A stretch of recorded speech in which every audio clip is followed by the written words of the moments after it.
On Today Tonight, one of the biggest Buy Australian campaigns is underway, but it's not here, it's happening in China.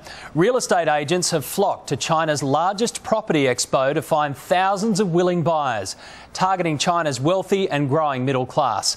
Tonight, Jackie Quist reports from Shanghai on how easy it is for the Chinese to get their piece of Australia.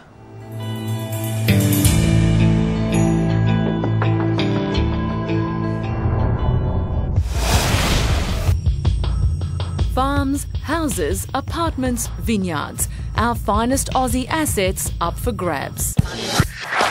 The nice thing about this property is it's a low-rise apartment block. At China's International Luxury Property Show in Shanghai, Aussie property is in the spotlight and in hot demand.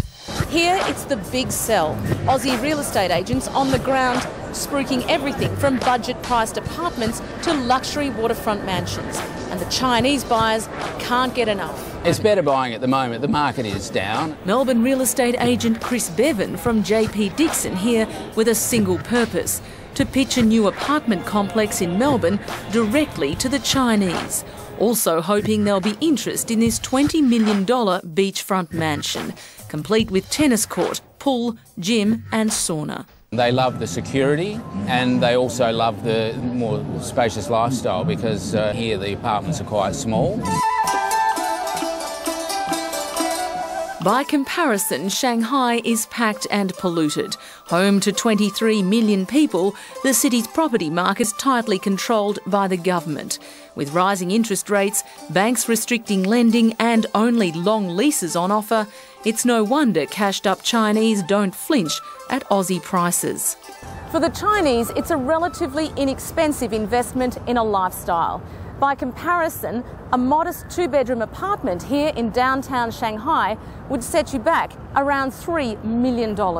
A lot of people from emerging markets are looking for safe havens for their money. Realtor Susie Goodall has helped Chinese multi-millionaires embark on a shopping spree for luxury homes in Canada. Both property markets are very strong, both in Canada and in Australia.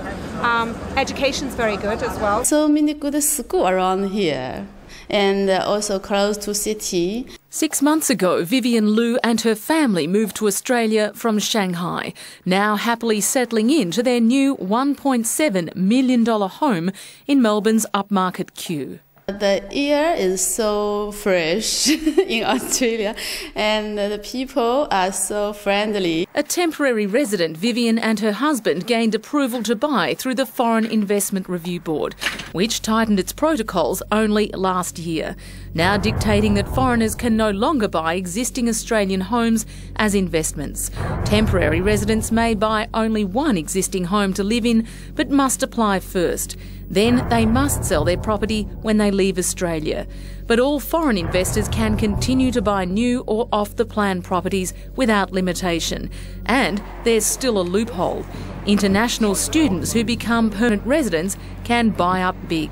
But when it comes to our farms... Internationally, Australia is a laughingstock. Independent Senator Nick Xenophon pushing for our land sale threshold to be lowered to just $5 million. The fact is, the current threshold before the umpire, the Foreign Investment Review Board, is $231 million. Any farm, any agricultural enterprise worth less than $231 million isn't even looked at. They bought it little by little by little instead of buying it as one. New South Wales farmer Tim Duddy maintaining agriculture is under siege.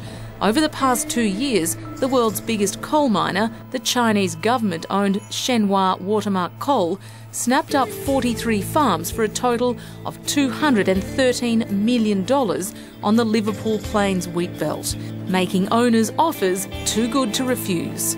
The incentive that they're throwing around and have been paying is almost up to 10 times what some of that land is worth. But the biggest foreign raiders are actually the Americans, plunging over $39 billion into Australia, followed by the UK, China, Japan and Switzerland. Australia could be roughly worth just north of $8 trillion. $500 billion of that comes from foreign direct investment. So without it, there'd be literally hundreds of thousands of people without work. Australia's Assistant Treasurer, Bill Shorten. In the 12 months to July, it appears that there was $220 billion of sales of Australian land within Australia, it looks like that the foreign proportion is somewhere around 5 to 6%.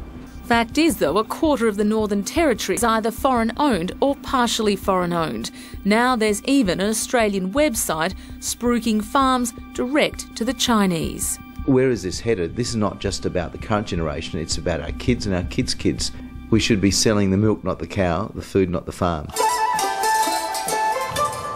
With the luxury property show whetting the appetite of Chinese investors, many are now planning buying trips to Australia. Chris Bevan maintaining Chinese buyers are invaluable, helping sustain our property prices in uncertain times. The more people that come into the country, into Australia, the more jobs that are created, the more homes that are built.